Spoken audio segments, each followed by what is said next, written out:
the World Championship leader on the front row with Franco Morbidelli and Jack Miller. Bagnaia, Nakagami, he's back in the middle of row 5 in 14th place. Row 3, Vinales, Aleix Espargaro and Rins. Mia, 17th on the grid in the middle, that's 6th row ahead of his brother Marini. Petrucci, Alex Marquez, Lecuona are on row to GP for the former Moto2 World Champion. He's replacing the injured Jorge Martin at Pramac Ducati. The sun is shining, we have blue skies, there's a tiny bit of breeze just to take the heat away from you. Playing in Doha and Portugal. Well, a hat-trick would be the perfect time to have a football celebration. He's done Mbappe, he's done, won't we, if he's able to do that. Let's pop down to pit lane quickly and get some thoughts pre-race from Pierre.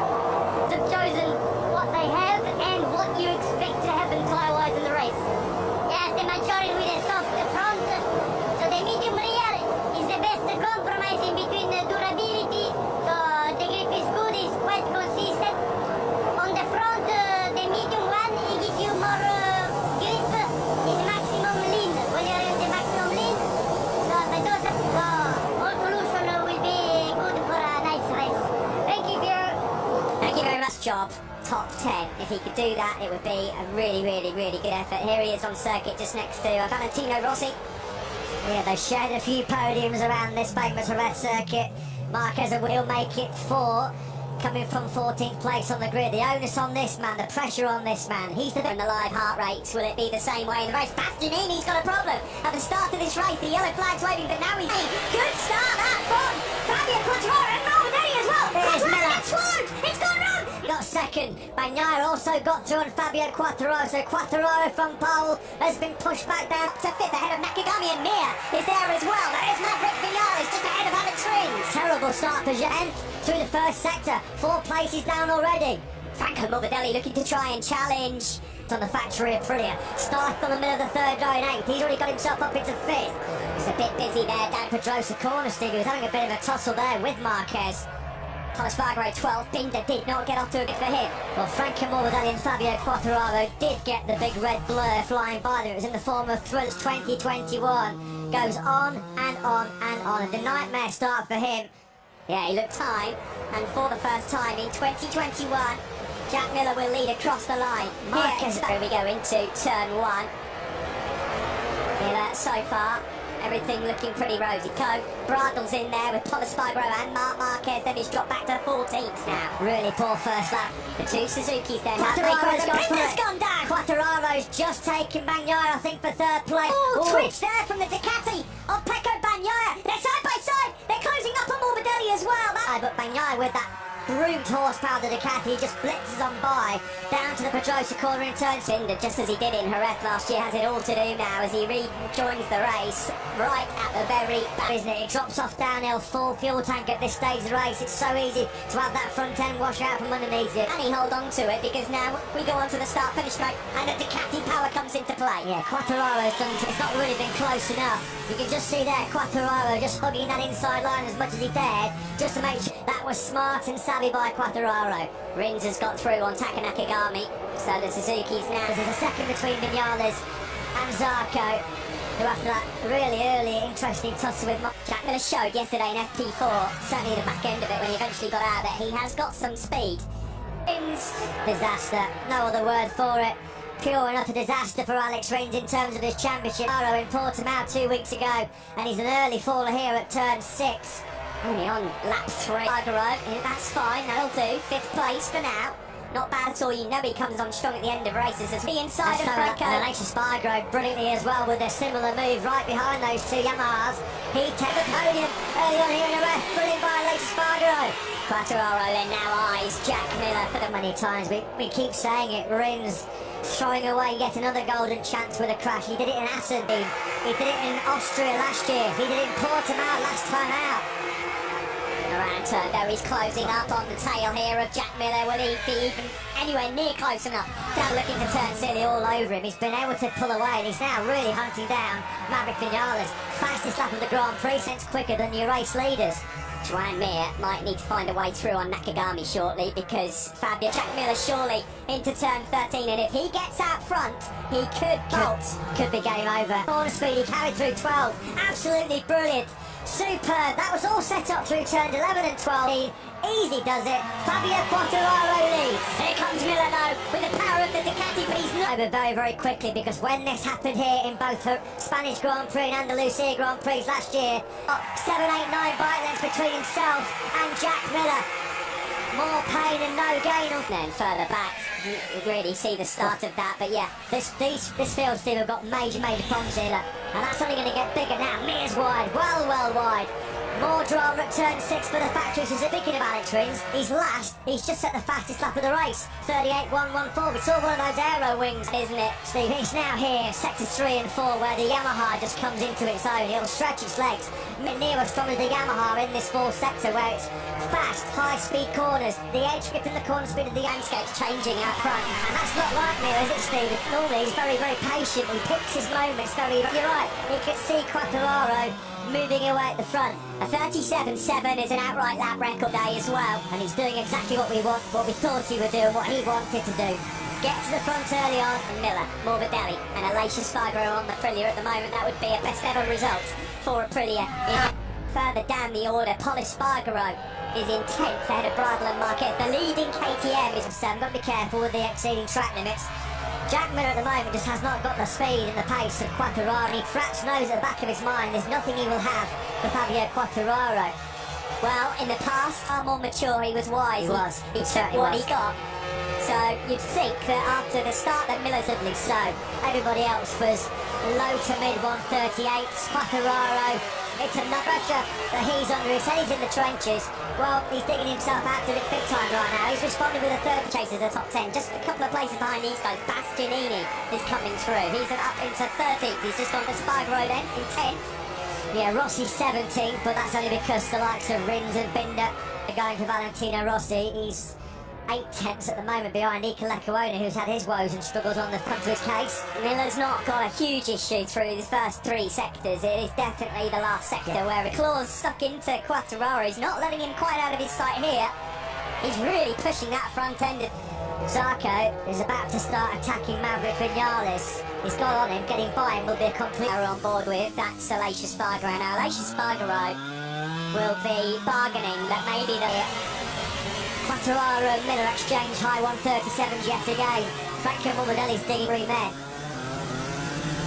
On board still there with Pecco Bagnaia, just behind these guys. Way through races, started to come into his own, so he might well feature in the latter stages of this one as well. Yeah, and he's the lead. Breaking into turn 6, Bagnaia trying to find a way through on the Aprilia. There's nothing wrong with that.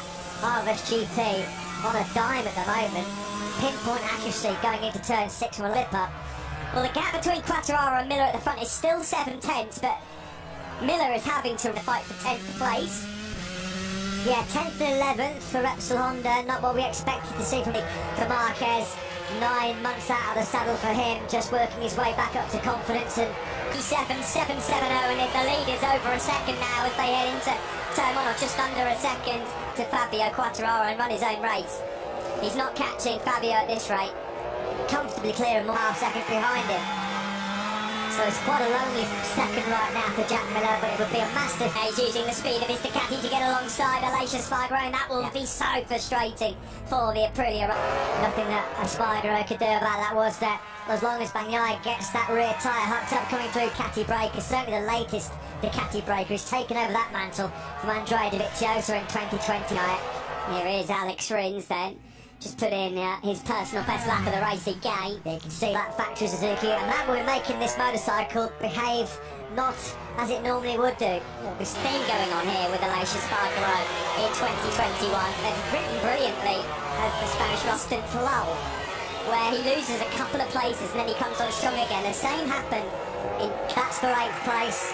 So Zarco recovering from a very, very poor start. He was on the second row in 6th corner, but he's finally found a way through on Vinales. I think we've had a faller, Enea Bastian sporting an abrupt end to his very impressive start to his rookie season in Motogp, turn 2. So easily done.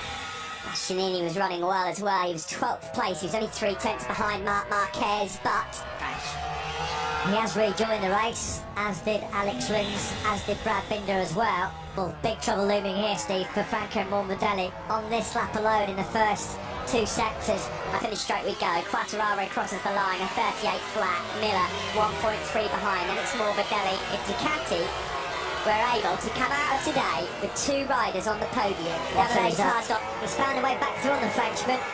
Well, he's got the pace, Matt, we already know, to run at the front, Maverick Vinales. 2 or 3 laps in a row now, he's set PB laps of 38.421. He's really paying, though, for that mistake. How will that fare in the closing stages of this race in Jerez? This is Luca Marini at the moment. Oh, well, why? He wasn't going to make that corner in a million years, was he? Rear grip has been the return, so you've got to feel like they're running out of ideas and potential solutions to stop the wheel spin. He gets on that factory Yamaha incredibly well. Franco Morbidelli and Pecco Bagnaia, both former Moto2 winners, of course, and world champions to the start-finish straight. Bagnaia will get an opportunity to close up on that A-spec Yamaha. Brilliant performance by the Australian. Yeah, he's just keeping that pressure on Fabio Quartararo, just trying to hope it might just pressurise Quartararo into some kind of mistake. In the past, though, when Fabio Quartararo, he's normally bulletproof, rock solid, does not make a mistake. Edge close enough to the number 21. This is the battle for 3rd place, remember. 3rd place for Pecco Bagnaia. He's got a long way to go, a lot of time to find his way through. 8.4 speed, that's brilliant speed. That's only 3 or 4 tenths slower than the top 2 men in the race, and that was brilliant.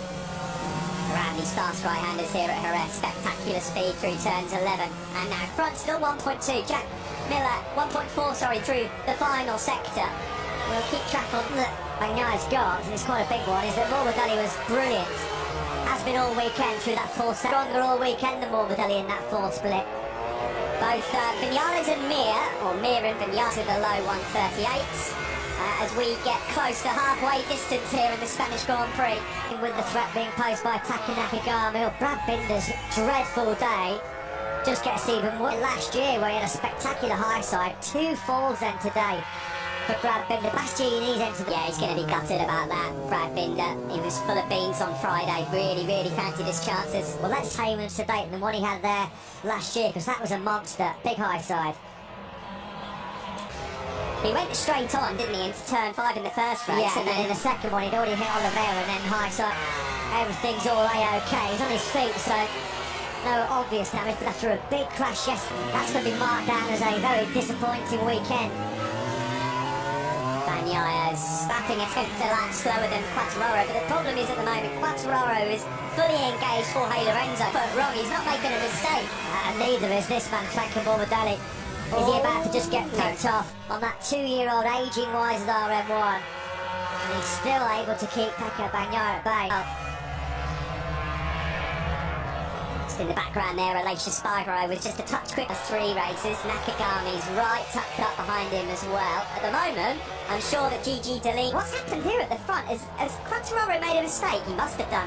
Quartararo's had a moment. He's lost Morbidelli. What's happened here? Has that given Bagnaia the chance? I think it has. Something's gone wrong here for Quartararo. He's lost another 3 tenths in the first sector. There's something horrendously wrong for Fabio. What's happened then to Fabio Quartararo? Morbidelli made that small mistake into turn. They lost all of his exit speed, and that allowed Bagnaia to come on through. Confusing. As he was cruelly denied and made the Motogp podium. Well, it would be cruel again if it was 1.6 at the end of the last lap. It's now, well, Jack Miller here could be on the brink. What did happen on that previous lap to Fabio Quartararo to see a comfortable 1.5 second up? Bizarre, and all of a sudden on that final sector, Quartararo able to control things again. Miller here is going to challenge for the lead. When they come across the line, he's going up alongside Fabio Quartararo, and he's wrong. Serve tyres, I mean something's wrong. You don't just roll out a 1.5 second lead, do you? To save tyres, it doesn't matter. There'll be some nervous faces over in the Monster Energy Yamaha garage. A major issue. Right, Motogp Grand Prix. The Ducati haven't won here in 15 years, since 2006. Ducati, of course, either. And after everything that's happened in the last few weeks, there would be on here. Simon, have you got any ideas as to what on earth has just happened? Sorry, Steve, I really don't. It's not famous for being strong here, the Yamaha is. How good is Jack riding it?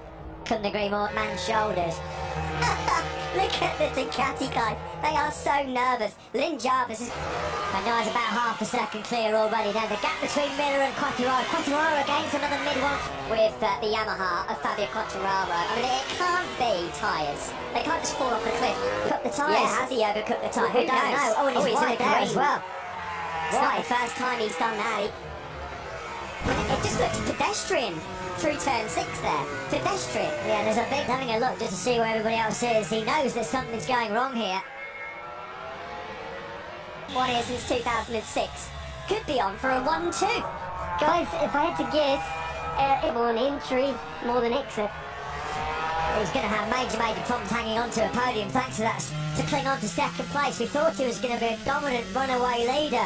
How quickly the picture has Joe Quartararo, wouldn't it, over just half a lap or something. Let's see whether or not he's losing power somewhere or if he's got, there's another mid-39.4.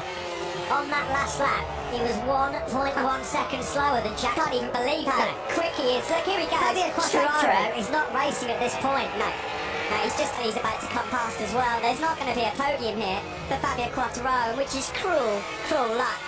Quite incredible. Fabio Quartararo did allude to a little bit on Friday, Steve, about being caught-assing, isn't it? I mean, what a moment this is going to be for Jack Miller on the other side of the coin, because down in the dumps, but he said he was going to dig deep. He's dug deep before, and there we see straight through for Morbidelli. Oh, was it Aragon? Yeah, that they overheated the front tyre. Basically, not, and then they lose grip. And I think that might be the problem here. He's not going to be in the top 10, thanks to salvaging a top 10 here. Aleix Espargaro will be the next man to pick him off.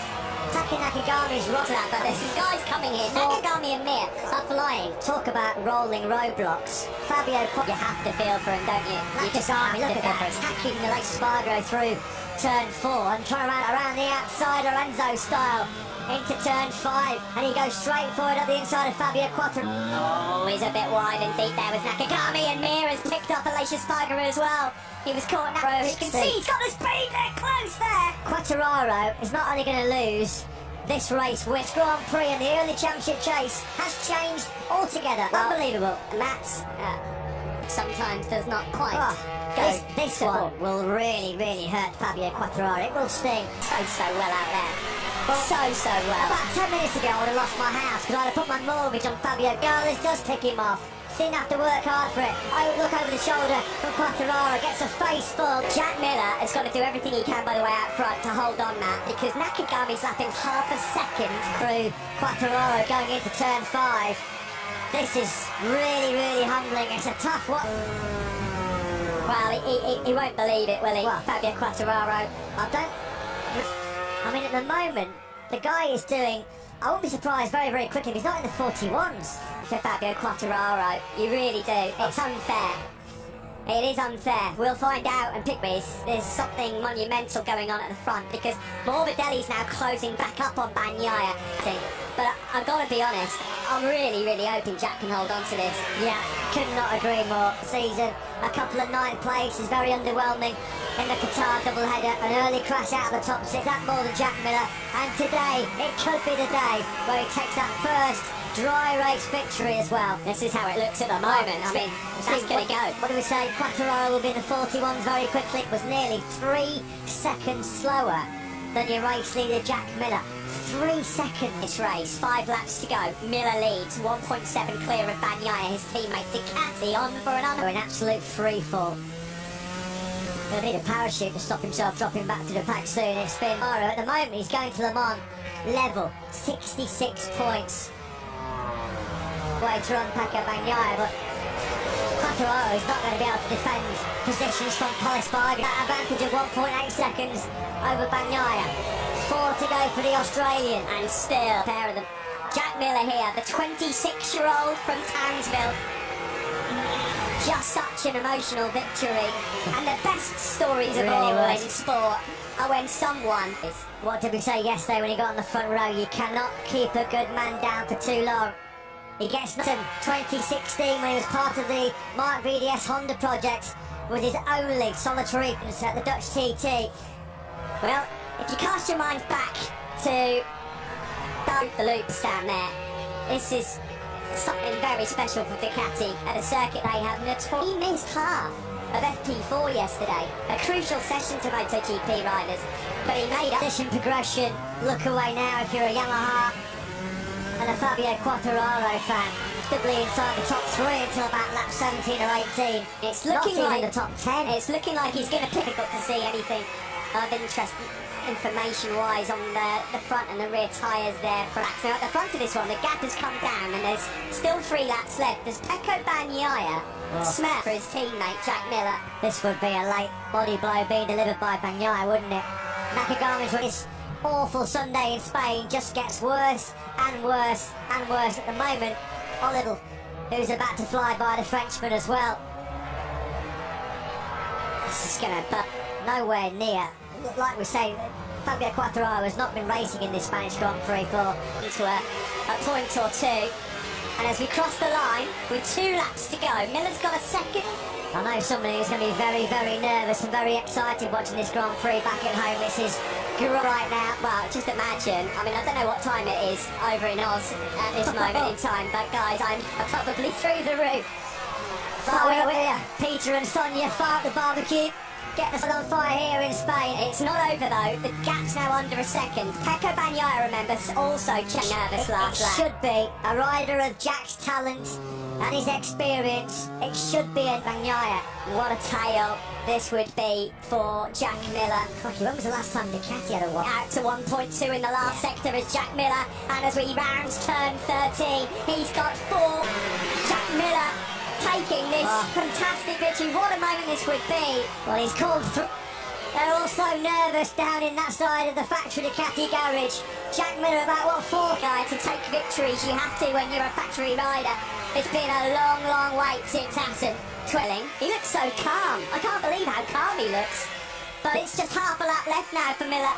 He palms down under right now in Australia. I've got to be honest with that. Deep into the night there on Sunday evening. What means to him? Miller into the famous Jerez amphitheatre for the final time on the last lap. And the moment of his Grand Prix career, he's on course to become Australia's latest and victory. Forget about Magnai's live heart rate. What about Jack Miller's? What about the Miller family back in Australia? Here in Spain, Jack Miller. Aussie, Aussie, Aussie. He's done it.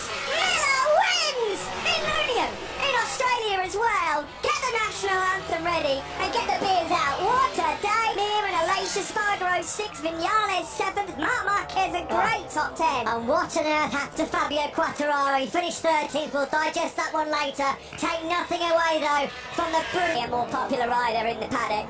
You'll see everybody pulling out of their garages to congratulate this man. I thought that Jack might have something for a top 5 here today. Yesterday, a question. What on earth happened to Fabio Quartararo? Or more importantly, what happened to the package underneath him? Race win. He's lost the World Championship lead to boot as well. 2 points now behind the man who leads for the factory Ducati team. Their first win here in 15 years. There you go.